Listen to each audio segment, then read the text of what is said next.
All right. So now this group is actually going to be a small group. I don't expect it's not even expected to be very large.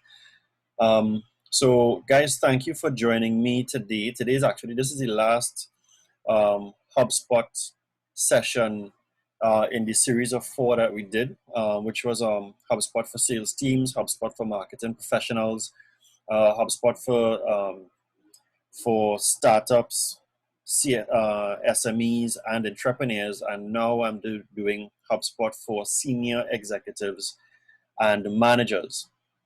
And the reason why I decided to break it up like that is because of the fact that too many times I've seen people, I should say companies, organizations use or position their platforms as something too much of an all-inclusive and not really break it up so that people can have a better understanding as to the full value of it by looking at how it benefits every other department, right? Because of course, marketing doesn't really have much to do as it relates to if a sales team is on board, and of course, our senior executives will not be carrying out the sales functions of a marketing team or sales teams. However, the HubSpot platform brings different bits of information back to um, the everyone within the organization, from the sales team, the marketing team, the service team, and the senior executives. And hence that's why I decided to take this approach and breaking it up this way. All right. So again, you guys would have a familiarity as to who I am. And again, I'm just indicating here that I'm a certified HubSpot solutions provider. And with every one of these, I've always had a different message. And today's message is the successful implementation of any solution, initiative, etc., starts from the top, because we are dealing with senior executives, right? And this is really coming from the number of conversations that I've had. One of my approaches in business is really to gather as much information as possible to find out if what I'm trying to position to um, any industry makes sense. So before I even start selling something, I always like to gather information, and even while I'm doing it, while I'm positioning my services to a particular segment or group, I really like to take information from the group that is live, so I would now be able to properly align or understand what are some of the challenges. So most of, if not all of my presentations are always aligned based upon conversations or quotes that people would have said.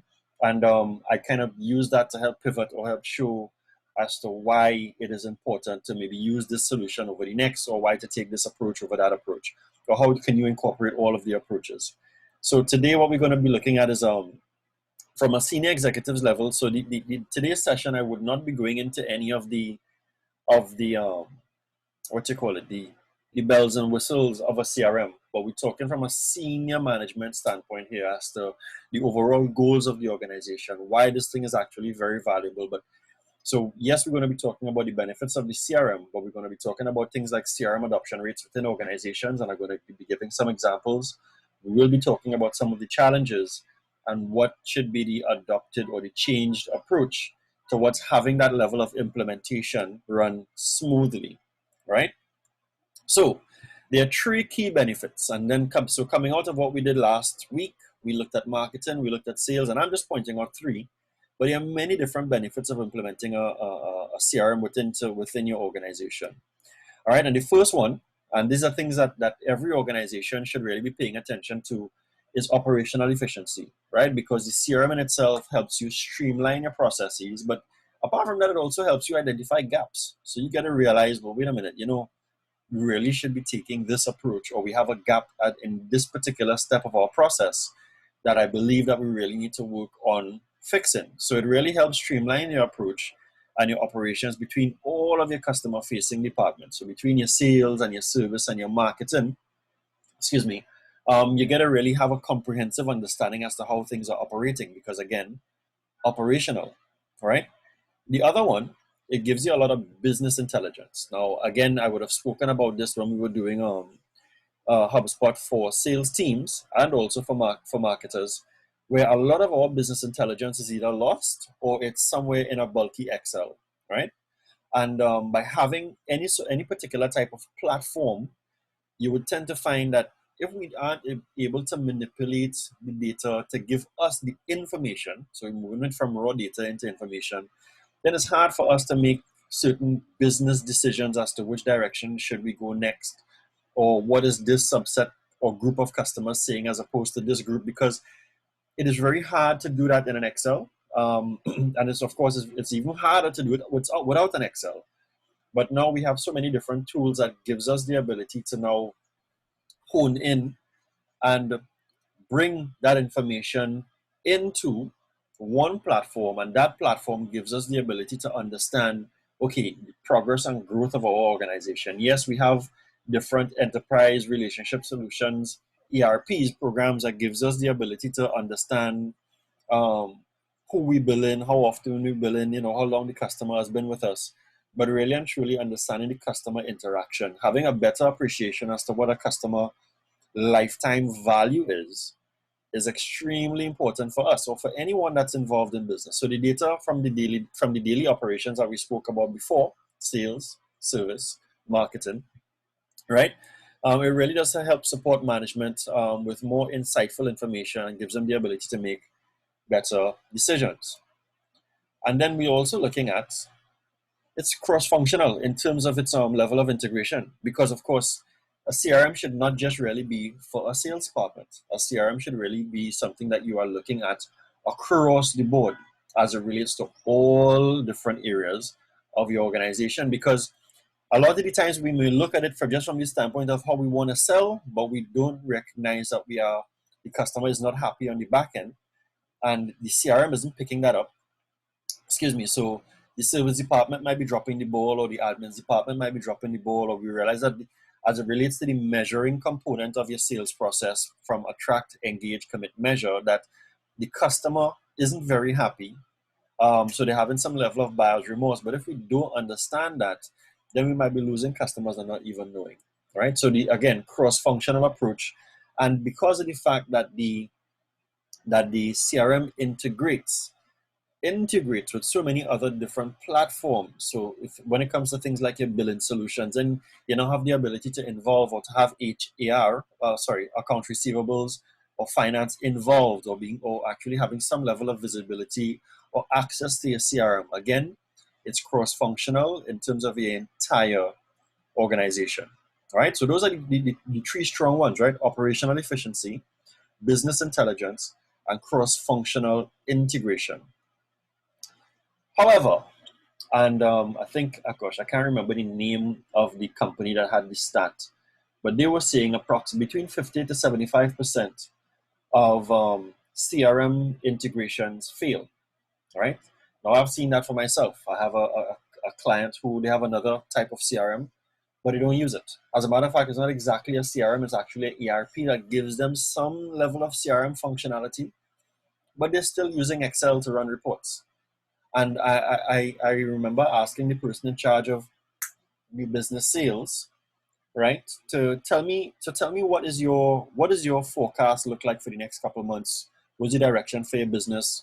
And he definitely was not able to say. He's like, yo, I don't know. I could just tell you what I'm billing for at the end of this month. And even even when I asked that question a little bit deeper, it was still very vague. Because again, just off the top of his head, there wasn't anything that he can go and pull. And then again, as I was explaining last week, to go into a clunky color-coded Excel and ask this sales rep and that sales rep when we know that they don't like to update things consistently is always a problem, right? Because again, having to sit down and manipulate an Excel is tedious, right? So this is actually saying that the companies experience low CRM adoption, making these benefits that we spoke about before hard to achieve. Why would that be?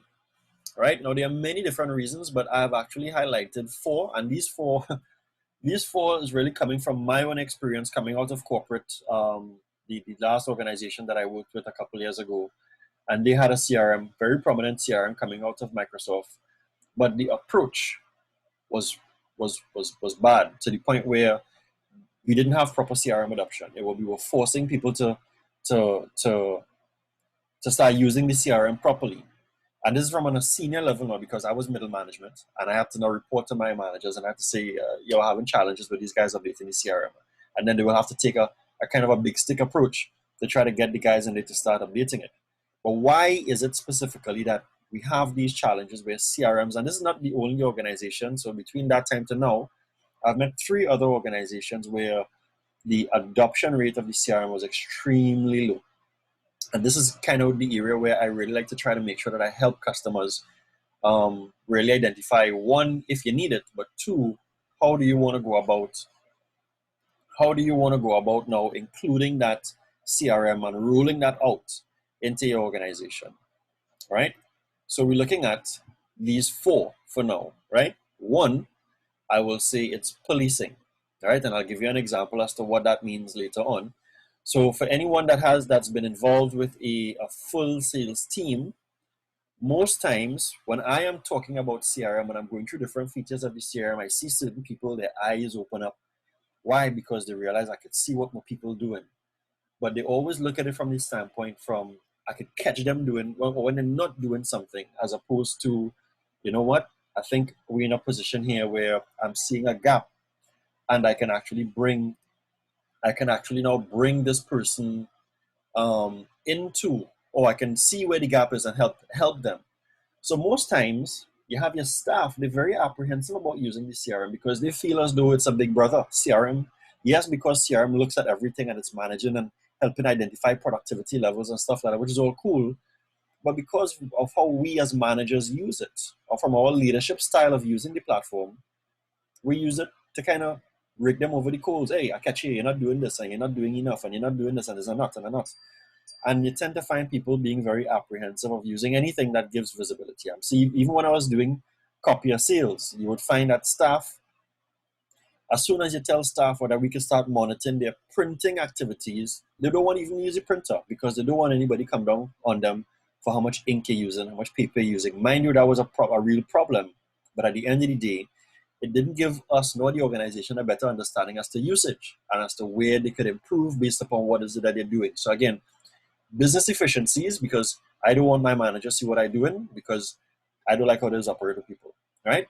The other one is a poor understanding or poor onboarding. So yes, you're rolling it out, but a lot of the times the consultation is poor. It's really, and I'll kind of use the tool of integration and understanding, where it's more of a top-down approach. Management sees it, they make a decision, and they say, yeah, well, everybody has to use it. No questions asked, right? But again, from any standpoint of implementation and integration, using it, taking the top-down approach would never always work, because if you're not understanding as to how the entire organization is supposed to use a platform, then what is going to happen is that you're going to find that you're going to have gaps, and people are going to say, well, this has nothing to do with me. This doesn't support me in what I'm doing, or it's not helping my business in any way.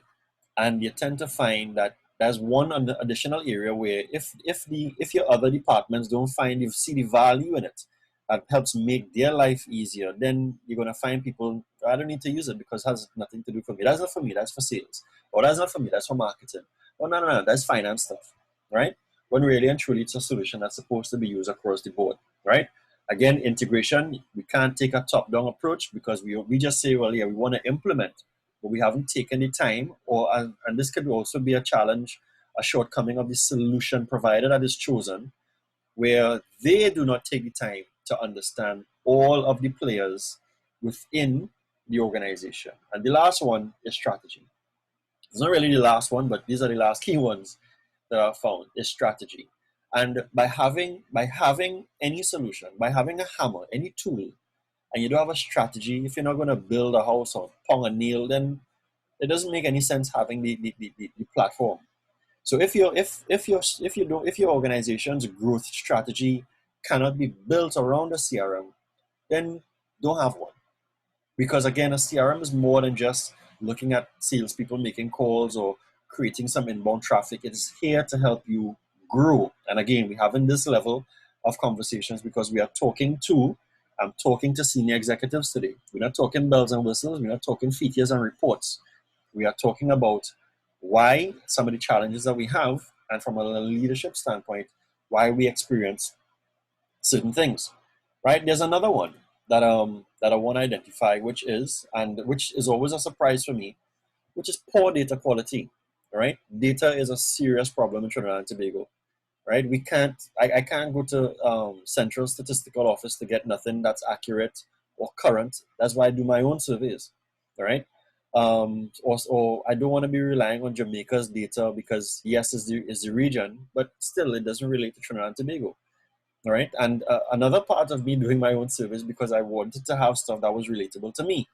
Now, why aren't companies taking that data mining seriously and using it strategically in their business moving forward? And it doesn't matter because we have a couple independents here, right? So we have some people who are in real estate here as well, and you guys are independent folks.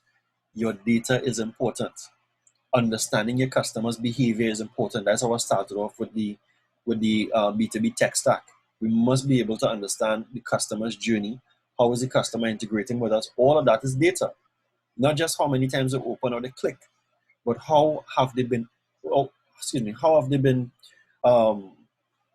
accessing some of the information, and what has been the customer's journey. So if it is that they're hitting our website or they're going onto our social media pages, and then they're coming back into our platform to maybe get some material, what is that journey like? All of that is data that we can use from an informative standpoint to make the right decisions towards doing certain things.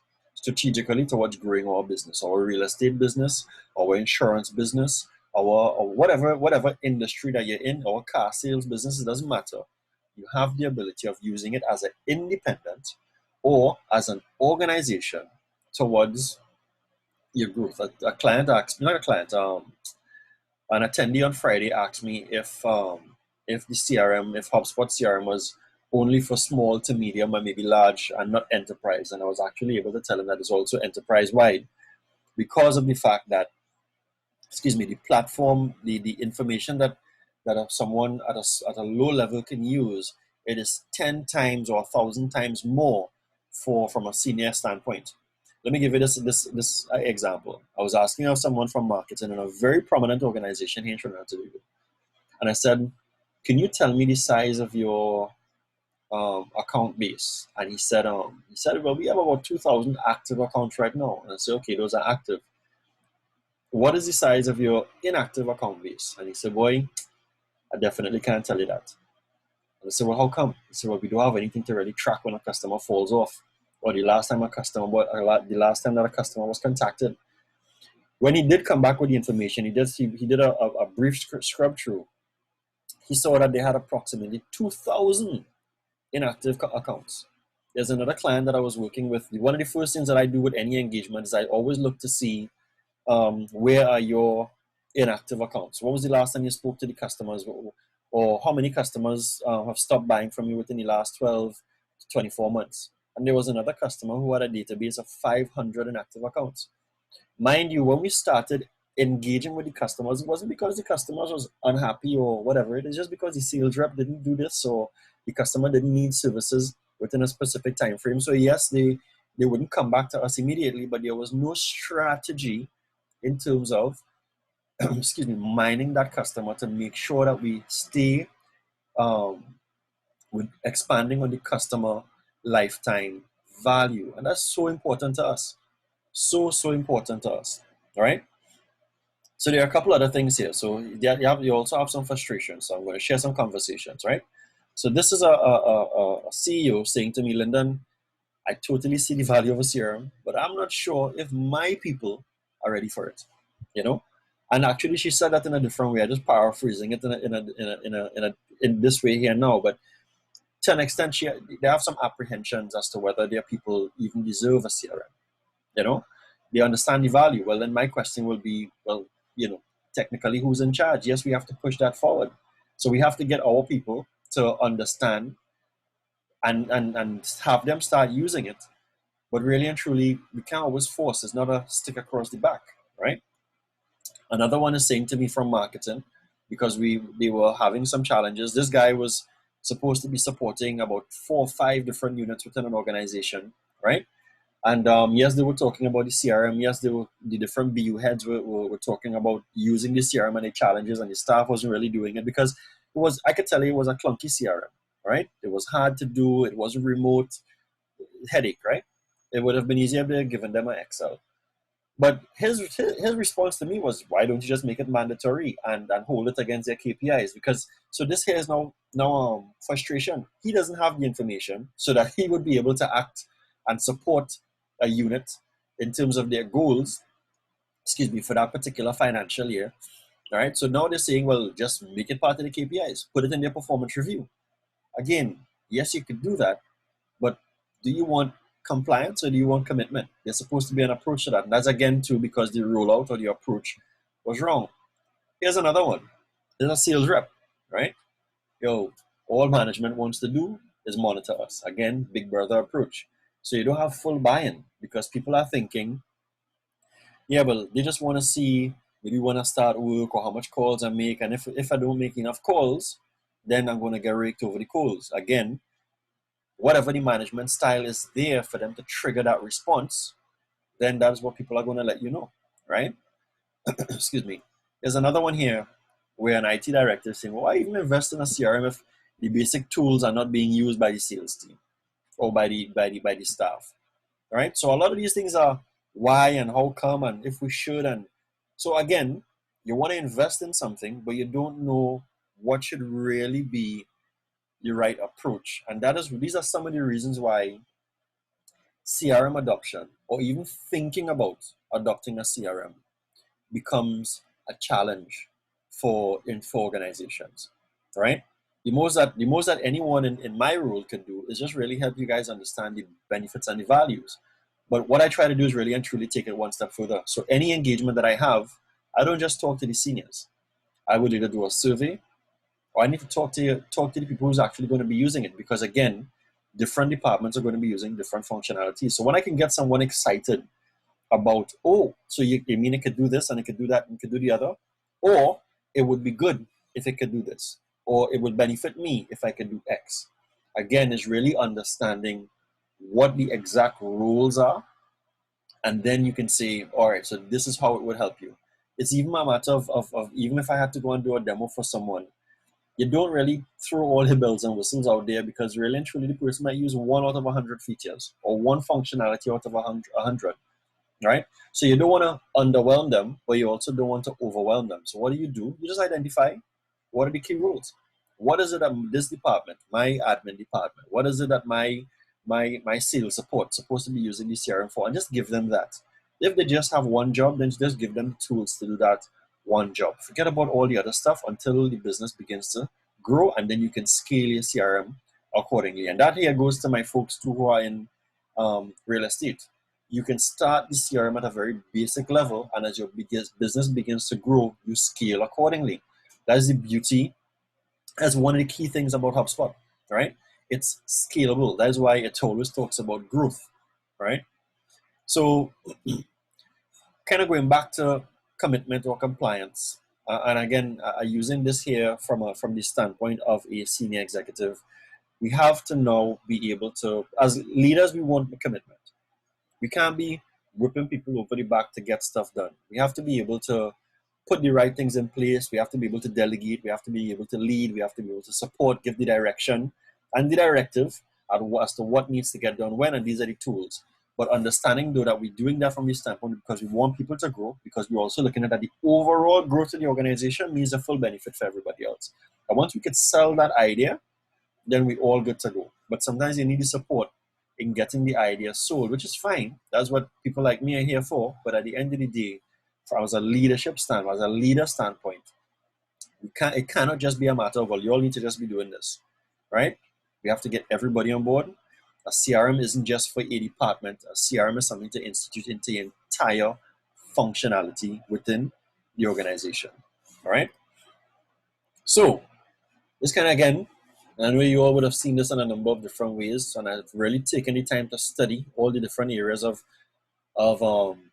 this particular platform called HubSpot as a solution provider, to let you guys know that HubSpot really covers all of this.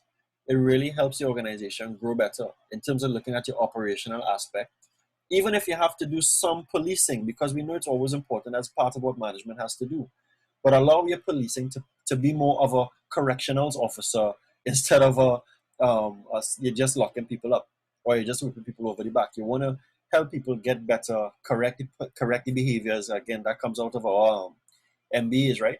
You want to change your behaviors to do better development and have better organizational transformation, right? Um, Again, in terms of your data and your growth, integration, strategy.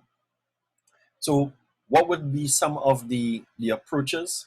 Well, there are some simple approaches that I just want to share. I just want to share three. I didn't even want to keep you guys here for too long, but I just really felt that from a leadership standpoint, it should just be really short and concise, just to kind of raise a couple issues that I think that you all might have or you all might experience if you all are not in the final decision-making stage. But at the end of the day, it is a key component as to everything that I've heard over the last couple of years. First one is inclusion. You can't leave people out of making a decision. Yes, we know that we have the authority, but we are not doing their job. We want them to do the job, and we have to empower them, right? Because we want performance, we have to empower them by also sharing the vision to say this is what we need to do, right? So inclusion is really, really important, right? Allow others to be involved in the process. The other one we have to look at is competence, right? So again, yes, we're taking people to move to get them to use a particular platform, but we also have to understand that there is going to be a learning curve, right?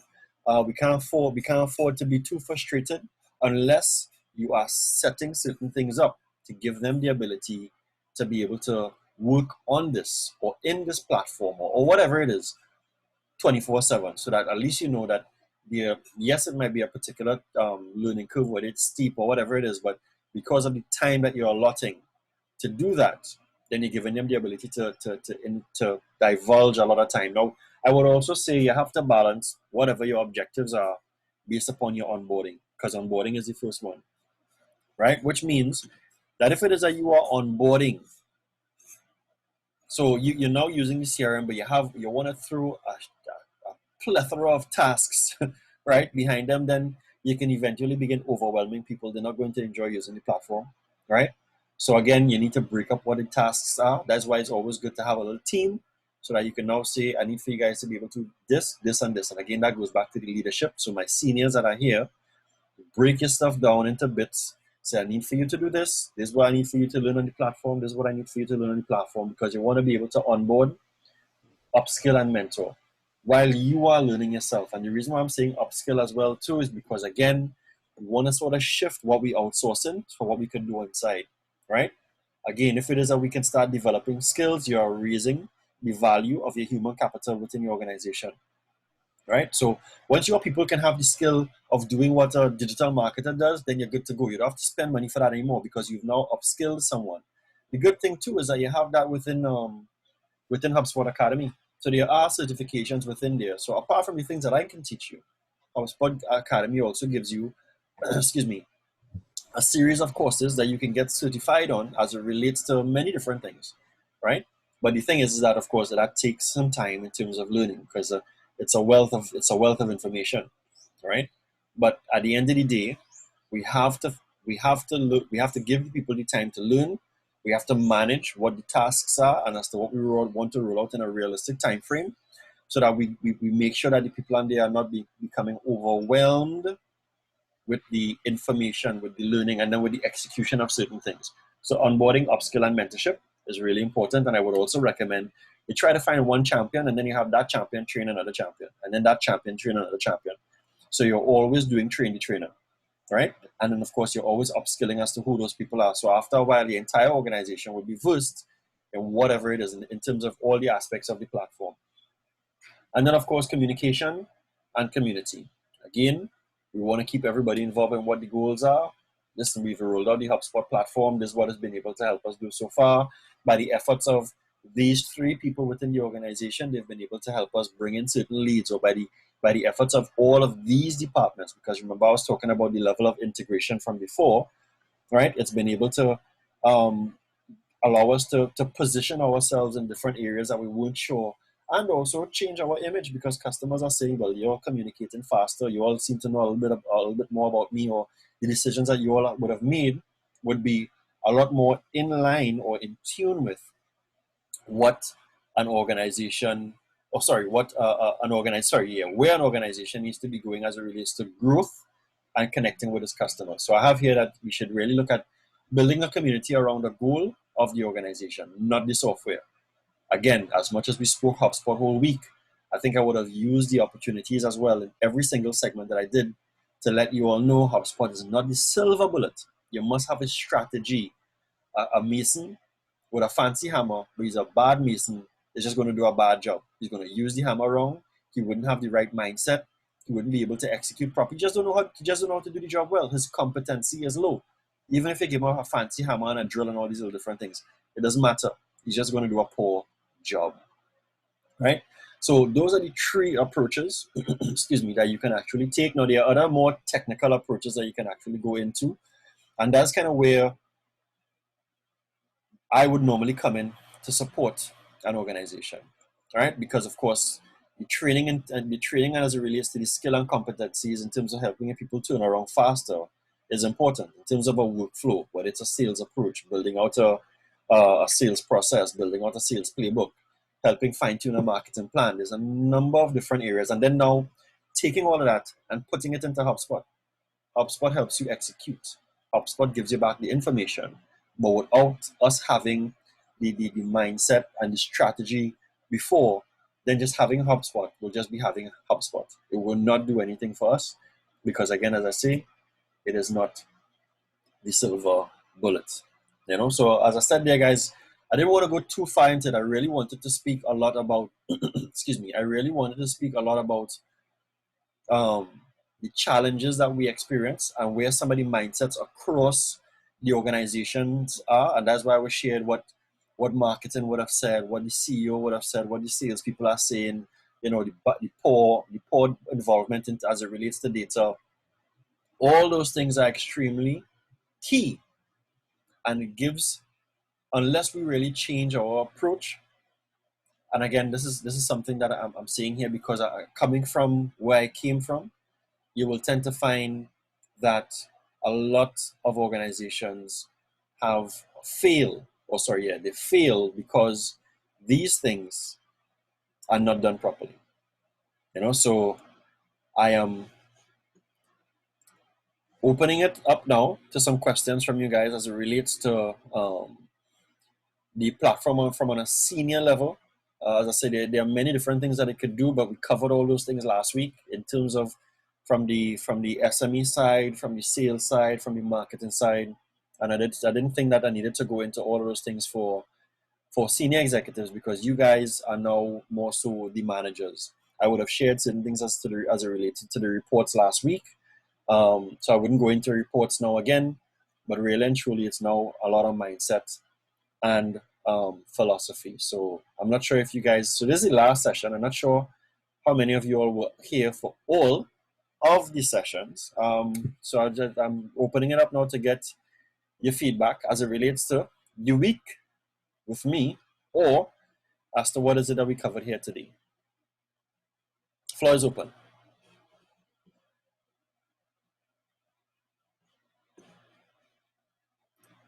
Where are we? Yeah. All right. So nothing. So that's cool. So if that is it, guys, I would say have a great day, the rest of your day. I hope that this in itself would have sort of touched, you know, kind of fallen in your garden to an extent. Because again, it's important that now we as leaders understand that we have to kind of champion the charge as to how we roll this out, but understanding some of the things that's affecting us. But really and truly, how do we want to go about helping our team understand as to what's important now and moving forward. Cool. So I would say thank you.